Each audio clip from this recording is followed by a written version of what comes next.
Hello friends, ये शेखर बंदोपाध्याय की Plassey to partition की फर्स्ट चैप्टर का एक पार्ट है, emergence of the regional powers. तो हमने लास्ट वीडियोस में देखा था कि किस तरह से जब मुगल पावर डिक्लाइन कर रही थी वो किस तरह से नई नई जो पावर्स है, रीजनल पावर्स, वो ग्रो करने लगी थी।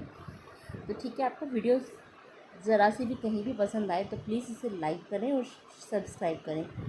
ठीक है, तो 1761 का जब टाइम देखेंगे हम, तो जो 1761 का टाइम आया था, तो जो मुग़ल एम्पायर था वो बस नाम का रह गया था, उसमें कुछ किसी तरह की पावर बची नहीं थी। और जो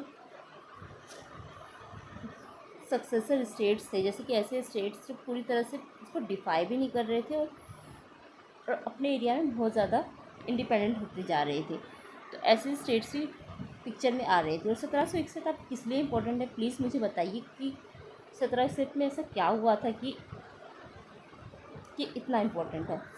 तो जिस तरह से हम देखते हैं तो किस तरह के नए स्टेट्स उभर रहे थे। मुग़ल प्रोविंशियल गवर्नर्स ऐसे गवर्नर्स थे जिनको पहले कभी गवर्नर्स बनाया गया था, पर वो अपने एरिया में ऑटोनमस हो गए थे, उन्होंने अपनी इंडिपेंडेंस बना ली थी। और ये जो स्टेट्स थे ना, इनको सक्सेसर स्टेट्स बोलते हैं। ठीक है, सक्सेसर स्टेट्स बोलते हैं। और इसके अलावा कुछ ऐसे स्टेट्स थे जो rebel against the Mughal states थे, जो मुग़ल स्टेट्स को पसंद नहीं करते, जैसे मराठास हो गए, सिख्स हो गए, जट्स हो गए। ठीक है, और ऐसे स्टेट्स थे जो पहले तो मुग़ल एम्पायर में थे, पर बाद में अब बोलेंगे कि हम किसी मुग़ल्स को नहीं जानते, हम तो अपने एरिया में राजा हैं। ठीक है, तो ये इसमें आते थे, जैसे राजस्थान के राजे रजवाड़े हो गए। ठीक है, तो सक्सेसर स्टेट्स में 3 थे, बंगाल, हैदराबाद और अवध। तो बंगाल की सबसे पहले बात करते हैं। तो बंगाल में जो मुर्शीद कुली खान था, इसकी इनिशियली जो पोस्टिंग की थी ना, औरंगजेब ने की थी एज ए दीवान। और जो दीवान होता था वो कलेक्टर ऑफ रेवेन्यू होता था। ठीक है, तो जब बाद में बहादुर शाह आएगा तो इसको रीअपॉइंट कर देगा मुर्शीद कुली खान को एज ए दीवान। तो जब फारूक शियार आएगा तो ये अपनी कब्र खो देगा। ये क्या करेगा, इसको दीवान तो बनाएगा ही, तो पहले इसको डिप्टी गवर्नर बनाएगा उड़ीसा का, फिर बाद में इसको गवर्नर बना देगा, नाजिम बना देगा बंगाल का। ठीक है, तब इससे क्या होगा, इसके पास अनचैलेंज पावर्स आ जाएंगे, बहुत ज़्यादा शक्तिशाली हो जाएगा। पहले क्या होता था, डिवीज़न ऑफ पावर्स थी। ठीक है, अगर दीवान या गवर्नर में से कोई कुछ करेगा तो दूसरा उसको चेक कर सकता था। अब ये चीज़ें निकल गई थी। अब गवर्नर की पोस्ट और दीवान की पोस्ट दोनों मुर्शीद कुली खान के पास से, अब ये धीरे धीरे अपनी ऑटोनॉमी वहाँ पे बनाना शुरू कर देगा। और ये भी कहा जा सकता है कि एक ऐसा लास्ट रूलर था बंगाल का जो किसी मुग़ल एम्पायर ने उसको अपॉइंट किया हो। इसके बाद ऐसा कोई गवर्नर नहीं आएगा जिसको मुग़ल एम्पायर अपॉइंट करेगा। ओके, तो जब मुर्शीद कुली खान जब बंगाल का गवर्नर बनेगा ना, तो जो एरिया है वहाँ का रेवेन्यू कलेक्शन 20% तक इंक्रीज़ हो जाएगा। खैर, हम ये तो नहीं जानते कितना ऑपरेसिव था या नहीं, पर हम ये ज़रूर जानते हैं कि इंक्रीज़ हो गया था। तो ये क्या करेगा, ये यहाँ पे ना बहुत सारे पावरफुल इंटरमीडिएट जमींदार ले आएगा, ऐसे बिचौलिए जो उसको असिस्ट भी करते थे कि कैसे जो रिवेन्यू कलेक्शन है एफिशिएंट हो, साथ में कि डिटेल लैंड सर्वे भी लिख देते थे। और ऐसे ज़मींदार को ये सपोर्ट करता था जो टाइम पर पेमेंट दे और पूरा पेमेंट दे। और जो ये सब नहीं कर पाता था ना, उसको पनिशमेंट की दी जाती थी, जैसे उनकी लैंड ली जाती थी या उनकी लैंड को कन्वर्ट कर देते थे खालिशा लैंड में। ओके, तो जब 1717 से 26 आएगा ना, तो हम देखेंगे बहुत सारे लैंडेड मैग्नेट्स उभर के आएंगे। ऐसे लोग जो बहुत बड़े राजे रजवाड़े बन जाएंगे, राजे रजवाड़े नहीं, आई एम सॉरी, बहुत बड़े बड़े ज़मींदार बन जाएंगे, बहुत ज़्यादा पावरफुल हो जाएंगे। और जब 1727 में मुर्शीद कुली खान मर जाएगा ना, तो ऐसे 15 बड़े बड़े लैंडेड मैग्नेट्स मिलेंगे जो वहाँ की हाफ रेवेन्यू को कंट्रोल कर रहे होते हैं। और अगर इनके अलावा ज़मींदार के अलावा बात करें तो बहुत सारे मर्चेंट्स, बैंकिंग हाउस बहुत ज़्यादा तरक्की कर रहे होते हैं, जिसमें हम कह सकते हैं उमीचंद हिंदू मर्चेंट था, ख्वाजा वाजिद जो शिप्स वगैरह को संभालता था, बहुत ज़्यादा रिच थे। और ये सारी चीज़ें भी बहुत ज़्यादा तेज़ी से ग्रो कर रही थी। अभी ग्रो क्यों कर रही थी? अगर हम उस टाइम की बात करें तो ये है बंगाल, ठीक है। तो हम जब बंगाल का एरिया देखेंगे तो उस वक्त जो ट्रेड होता था, silk, cotton, sugar, oil, butter, ये चीज़ें ना बंगाल से निकलकर पूरी दुनिया भर में जा रही थी। हालांकि ये सारी चीज़ें बंगाल में ही नहीं उगड़ी थी, पर फिर भी पहले बंगाल में आती थी, जिसका अच्छा खासा हिस्सा अच्छा खासा हिस्सा जो था ना ट्रेड का, बंगाल को रिवेन्यू मिलता था। और जो उसका टाइम की अगर हम देखें, फ्रेंच वगैरह, ब्रिटिश वगैरह जब ये आए थे ना, तो अच्छा खासा पैसा वहाँ की प्रोविंसेस को मिलता था। एम्पायर को भी देते थे और यहाँ तक कि जो गवर्नर होता था उसको भी वहाँ पे अच्छा खासा पैसा मिल जाता था इससे, ठीक है। और बैंकिंग हाउस की बात करें तो बैंकिंग हाउस ऑफ जगत से उस टाइम ये भी बहुत एक पिलर की तरह उभर के आया। जब मुग़ल एम्पायर था वो हमेशा से जो ऐसे मर्चेंट्स वगैरह हैं उनको सपोर्ट करता आता था। और बाद के टाइम में देखेंगे तो ये बहुत ज़्यादा पावरफुल होकर उभरेंगे। बैंकिंग हाउस ऑफ जगह से ये इसको स्ट्रेटेजिक कंट्रोल भी मिल जाएगा मिंट के ऊपर, वहाँ की करेंसी वगैरह पे इसको अधिकार भी मिल जाएगा।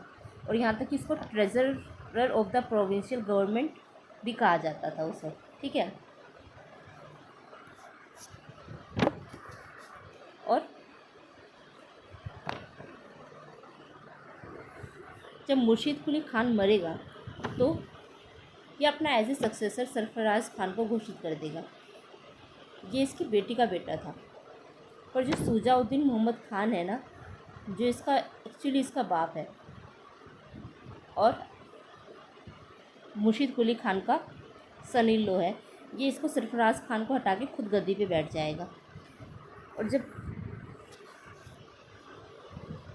फिलिप काल्किंस, ये एक हिस्टोरियन है, ये कहते हैं, अपने बुक में देख रहे होंगे, बेटर अंडरस्टैंडिंग के लिए आप प्लीज़ बुक अपने साथ रखिए और मेरे साथ पढ़ने की कोशिश करिए। मैं हमेशा ये बोलना भूल जाती हूँ, तो प्लीज़ ध्यान रखिए। तो फिलिप काल्किंस कहते हैं, the government of Bengal began to look more like government by operation of the dominant forces in Bengal rather than the imposition of the rule from outside. तो ये ऐसा लगता था, फिलिप काल्किंस कहते थे, ऐसा कहीं नहीं लगता था कि कोई आउटसाइड फोर्सेस को कंट्रोल कर रही है, बल्कि एक इंडिपेंडेंट कॉरपोरेशन और डोमिनेंट फोर्सेस की तरह ये चीज़ें काम कर रही थी, वहाँ की गवर्नमेंट काम कर रही थी। तो जब ये सुजाउद्दीन मरेगा ना 1739 से 40 में, तो सरफराज खान गद्दी पे वापस बैठ जाएगा। तो जब सरफराज खान जब गद्दी पे बैठेगा ना, तो जो उसका कमांडर है अलीवर्दी खान,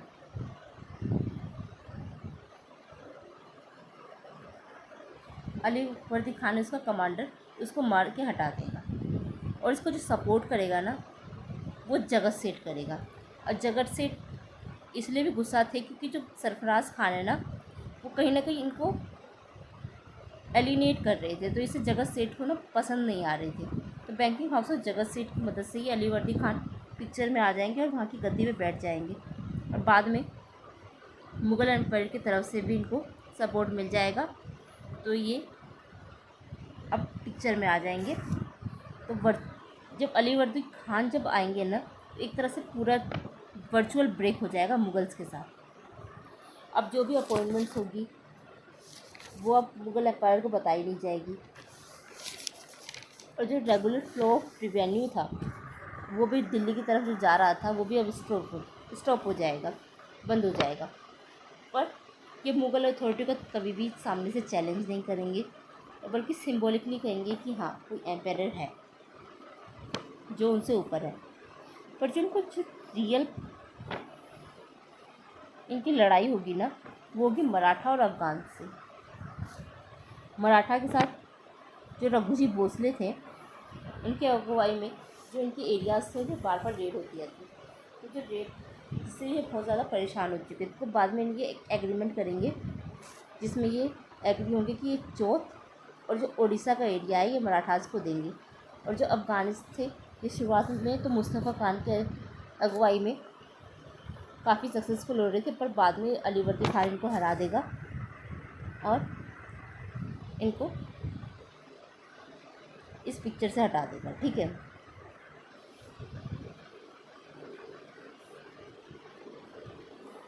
अब जो अली वर्दी खान है वो 1756 में मर जाएगा, और जो इसका सक्सेसर सिराजुद्दौला ये पिक्चर में आ जाएगा, जो बाद में मार दिया जाएगा प्लासी कॉन्स्पिरेसी ऑफ 1757 में। सिराजुद्दौला एक्चुअली इसको कई लोग पसंद नहीं करते थे। एक तो शौकत जंग था जो फौजदार था पूर्णिया का, और एक घसीटी बेगम थी, अली वर्दी की डॉटर थी, और उसके बाद कई सारे ज़मींदार जिसको पसंद नहीं करते थे, क्योंकि जब ये गद्दी में बैठा तो ये बहुत यंग था, तो उनको पसंद नहीं आ रहा था कि इतना यंग लड़का उन पर कैसे राज कर सकता है। और ये बहुत ज़्यादा एनर्जेटिक भी था, तो ये बहुत जल्दी एक्साइटेड हो जाता था, जिसकी वजह से और बातों में आ जाता था ये सब की, जिसका फ़ायदा सीधे सीधे इंग्लिश ईस्ट इंडिया कंपनी उठाएगी और इसकी जितने भी राइवल्स हैं ना उनके साथ मिल के इसको मरवा देगी। इसे कहा जाता है प्लासी कॉन्स्पिरेसी ऑफ 1757। ठीक है। अब बात करते हैं हैदराबाद की। हैदराबाद इसको इस्टेब्लिश किया था निज़ाम उल मुल्क आसफ ज़ा वन ने। ठीक है। तो 1724 में इसने इसको फाउंड किया था। निज़ाम उल मुल्क आसफ ज़ा को चिंगलिस खान भी बोलते हैं।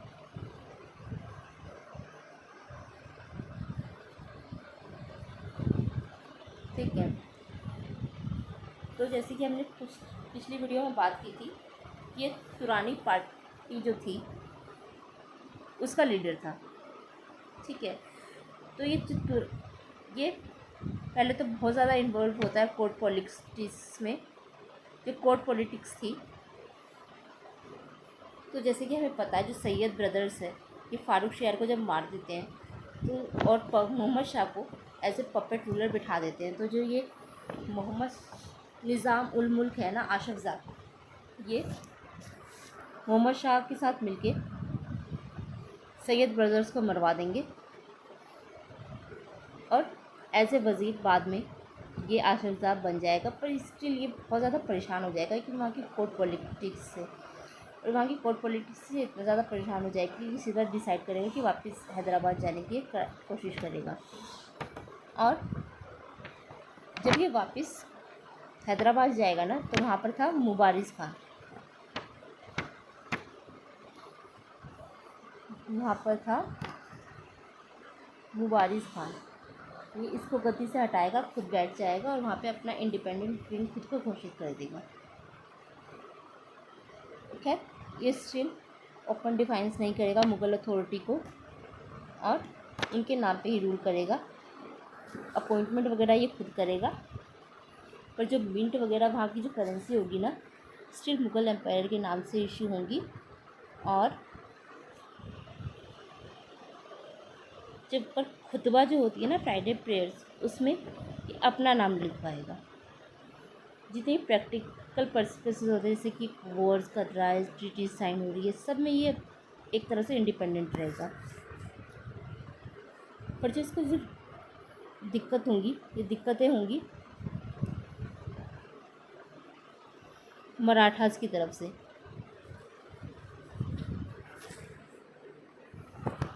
जैसे कि स्टिल हम देखते हैं कि कोई कंट्रीज़ हैं, उसके आसपास के जो पड़ोसी देश होते हैं उसके साथ कुछ ना उसकी लैंड डिस्प्यूट रहते ही हैं। तो फिर जैसे कि निज़ाम की टेरिटरी है, तो यहाँ पर हो गए मराठा, ये हो गई कार्नाटिक, यहाँ पे हो गया मैसूर। तो इसके साथ इसके लैंड डिस्प्यूट चलते रहेंगे और मराठा से तो ये बहुत ज़्यादा परेशान हो जाएगा, क्योंकि मराठा तो बहुत पावरफुल थे। पर जो सिचुएशन है थोड़ा सा 1762 में थोड़ा सा इम्प्रूव होगी, क्योंकि जब निज़ाम उल अली खान आएगा ना, तो थोड़ा बहुत स्टेबिलिटी पर इसको हो जाएगा। तो उससे पहले जब ये आसफ जाह जो है ना 1748 में ना ये मर जाएगा। तो 1748 में ये मरेगा ना, तो इसका एक तो इसका बेटा नसीर जंग, दूसरा इसका पोता मुजफ्फर जंग, दोनों में होगी गद्दी के लिए लड़ाई। और जो नसीर जंग है इसको ब्रिटिशर्स सपोर्ट करेंगे, जो मुजफ्फर जंग है इसको फ्रेंच सपोर्ट करेंगे। तो ये होगा सेकंड कार्नेटिक वॉर।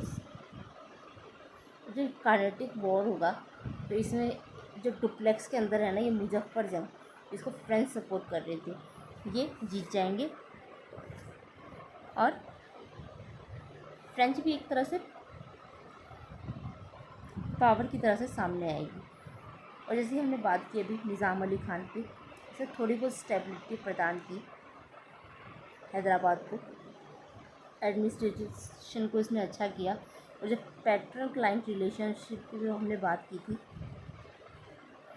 इस बेसिस पे ये रूल करेगा। जैसे पैट्रन क्लाइंट रिलेशनशिप पे हमने बात की थी, जैसे कि आप किसी स्टोर पे गए, आपने पैसे दिए, सामान लिया, ऐसी जैसे छोटे छोटे ज़मींदार हैं वो इसको पेशकश देंगे, बदले में ये उनको सिक्योरिटी देगा कि उनकी ज़मीन से उनको कोई हटाएगा नहीं। इस तरह से ये काम कर रहे थे। एक तरह से ये भी कह सकते हैं कि जो मुग़ल इंस्टीट्यूशन था ना, कि जिस तरह से उनके बेसिक तरीके से जैसे मुग़ल इंस्टीट्यूशन काम कर रहा था, उस तरह से ये भी काम करेंगे। पर जो जागीरदारी सिस्टम है ना, इसमें ये हेरिडेटरी बनाएगा। ठीक है, तो कई ऐसे जागीर होंगे जिसमें उनकी जागीर से कोई हटा नहीं पाएगा। जैसे वतन जागीर में होता था, जैसे कि एक का बेटा ही उस जागीर को संभालेगा, ऐसे ही मिलिट्री में हुआ। पर इसने स्पेस इसमें तब भी यहाँ भी छोड़ा कि ऐसे लोग भी आ सकें जिसमें टैलेंट हो, तो वो टैलेंट को भी इसने अपने अंदर मिलाया। तो एक ऐसा पॉलिटिकल सिस्टम तैयार किया जिसमें बहुत तरह के पावरफुल एलाइट्स भी थे, मेरिट्स भी थी, और एक सोशल बैकग्राउंड कह सकते हैं जो स्टेबिलिटी प्रदान करे, अच्छा एफिशिएंट एडमिनिस्ट्रेशन दे सके। ठीक है, इसके बाद हम बात करते हैं अवध की। अवध सादत खान को 1722 में जो मुग़ल एम्पायर था मोहम्मद शाह, 1722 में सादत खान को वहाँ का गवर्नर बनाएगा। और 1 साल के अंदर अंदर ये वहाँ पे जो रिबेलियंस चल रहे थे, जैसे हमने बात की ना कि बार बार जो पीजेंट रिवोल्ट्स हो रहे थे, इन सबको ये सबड्यू कर देगा, सबको हटा देगा, एंड कर देगा 1 साल के अंदर अंदर। जिससे खुश होकर मोहम्मद शाह जो है ना इसको बुरहान उल मुल्क का टाइटल दे देगा। और जब इसको ये टाइटल मिलेगा तो ये अपनी ऑटोनॉमी अवध में तो बनाने की कोशिश करेगा ही, साथ में ये चाहेगा कि जो इम्पीरियल कोर्ट है वहाँ पे इसकी पोजीशन हो ना वो बहुत ज़्यादा अच्छी हो, बट इसके हाथ में कुछ कभी आएगा नहीं। ठीक है, तो देखते हैं। तो जो सादत खान है ना, तो ये अपनी ऑटोनॉमी अवध में बनाने के लिए सबसे पहले क्या करेगा, जो अपनी पोस्ट है ना इसमें अपने जान पहचान वाले रिश्तेदार इन सबको बिठाने की कोशिश करेगा। जैसे दोस्त हो गए, जैसे सफदरजंग इसका सनील लो होता है, उसको डिप्टी गवर्नर बनाएगा। पंजाबी खत्रीज जो होंगे उसको अपना रेवेन्यू ऑफिसर बनाएगा, जो कभी भी इंपीरियल ऑफिस को रिपोर्ट नहीं करने वाले थे कुछ भी। ठीक है, और जो ऐसे ज़मींदार जो डिफाई कर रहे थे तो उनको भी सॉल्व करने की कोशिश करेगा। जागीरदारी सिस्टम है उसको रिफॉर्म करेगा। जो लोकल ज़मींदार हैं ना, जैसे कि ये अवध है, इसमें ज़मींदार से ये पहले डिफाई रेबल कर रहे थे, अब उनको क्या करेगा, इनको जागीर दे देगा कि अब अपने एरिया में ना तुम राजा हो। इस तरह का यहाँ पे लेके आ जाएगा ताकि जो है ना जो पहले रेबल कर रहे थे अब इसके साथ हो जाएंगे। तो जो इसका पावर बेस निकल के आएगा ना, जो इसको सपोर्ट करेगा, तो वो इंडियन मुस्लिम निकल के आएंगे, हिंदूज़ निकल के आएंगे, अफ़गानीज़ निकल के आएंगे, जो इसका सपोर्ट बेस होंगे। पर स्टिल जो इसका सपना था कि ये जो इम्पीरियल ऑफिसर है वहाँ पे इसको अच्छी पोजीशन मिले, उसके लिए स्टिल काम करता रहेगा। तो ये फ्रस्ट्रेट तब होगा जब मीर बख्शी की पोस्ट है ना,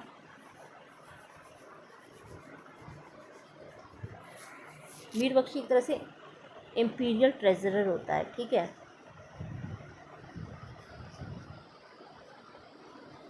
वो किसी और को मिल जाएगी, इसको नहीं मिलेगी। ये चाह रहा था कि जो इसने अब नादिर शाह आया था तो इसने मुगल्स की हेल्प की थी, तो ये चाह रहा था कि जब इसकी हेल्प के बदले में ना जो मीर बख्शी की पोस्ट है इसको मिले। पर जब इसको ये नहीं मिलती है तो ये परेशान होकर नादिर शाह को ज्वाइन कर लेता है। और ये नादिर शाह को इतना घमंडी इंसान होता है ना, तो उसके घमंड से ये परेशान हो जाता है और बाद में ये सुसाइड कर लेगा और मर जाएगा, ठीक है। इसकी कहानी ख़त्म। अब पिक्चर में आएगा सफदरजंग। जब ये मरेगा ना तब एम्पायर होता है नादिर शाह। 2 महीने के लिए एम्पायर जो मुग़ल एम्पायर का होता है वो नादिर शाह होता है। तो सफदरजंग है ना, इसको 20 लाख रुपए देगा, ठीक है। 20 लाख नहीं, एक्चुअली 20 मिलियन है, 20 मिलियन रुपीज़ देगा इसको सफदरजंग, ताकि इसको अवध का गवर्नर बना रहे। पर जब नादिर शाह चला जाएगा ना तो मोहम्मद शाह इसको रीअपॉइंट कर देगा एज ए गवर्नर वहीं पर अवध में। पर जिसकी मेन अपॉर्चुनिटी इसको मिलेगी 1748 में, जब ये वज़ीर बन जाएगा। क्योंकि पहले वज़ीर था निज़ाम उल मुल्क अशरफ शाह जो है ना मर जाएगा 1748 में। और जब नया वज़ीर बनेगा ना वो बनेगा सफदरजंग, ठीक है। तो जब सफदरजंग बनेगा ना वज़ीर, तो एम्पायर के लिए कुछ नहीं करेगा। जो इसके पुराने झगड़े थे ना ये उसको सेटल करने की कोशिश करेगा। तो पुराने झगड़े इसके थे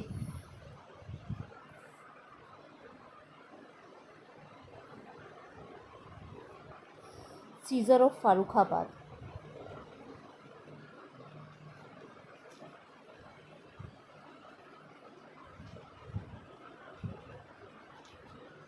फ्रॉम पठान्स, ठीक है। तो ये इम्पोर्टेंट गेम्स करेगा। और साथ में इसका ज़्यादातर एक्चुअली मोटिव इसका खुद के लिए रहता है। ये अवध अब खुद के बढ़ाने के लिए ज़्यादा काम करता है, एम्पायर के लिए कुछ खास करेगा नहीं, ठीक है। और जब 1753 आएगा ना तो हम देखेंगे टर्निंग पॉइंट आ जाएगा जहाँ पे अवध और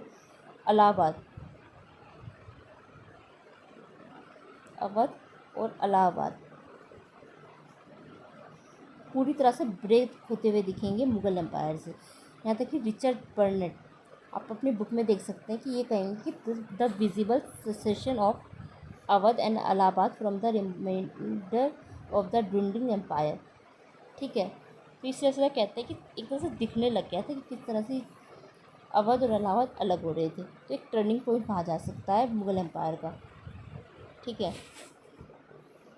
तो जब सफदरजंग मर जाएगा ना 1754 में तो शुजा उद दौला पिक्चर में आएगा। तो जब शुजा उद दौला 1754 में गद्दी पे बैठेगा तो शुजा भी अपनी ऑटोनॉमी बनाए रखेगा अवध को, ठीक है। वहाँ का एक तरह से राजा वही है।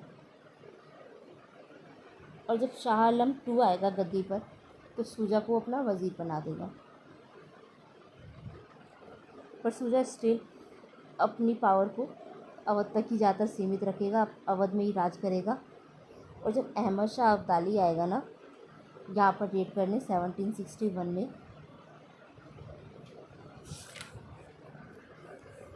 तो 1761 में कहा था कि 1761 में अगर आपको याद हो तो मराठा और अब्दाली में युद्ध होता है। तो वो युद्ध जो है ना अब्दाली इसलिए नहीं जीतता है कि मराठास कमज़ोर थे, बल्कि इसलिए जीतता है क्योंकि यहाँ के जो लोकल रूलर्स हैं ना वो अब्दाली का सपोर्ट करते हैं। तो इसमें एक था शुजा उद दौला, जो हेल्प करेगा अफगान्स की। ठीक है, ये अब्दाली का साइड लेगा और मराठास को हरवाएगा। तो अगर हम लास्ट में देखें तो इसकी जो अथॉरिटी शुजा-उद-दौला की चैलेंज होती है ईस्ट इंडिया कंपनी के द्वारा जब बैटल ऑफ बक्सर होगा। ठीक है, और वो अपनी पूरी की पूरी अथॉरिटी को खो देगा। पर उससे पहले तक कि पूरा अवध और इलाहाबाद का हिस्सा है ना, एक तरह से पूरा इनके कंट्रोल में होगा 1764 तक। Thank you so much. Next video में हम जो रेबल स्टेट्स हैं ना उनके बारे में बात करेंगे। Okay, thank you.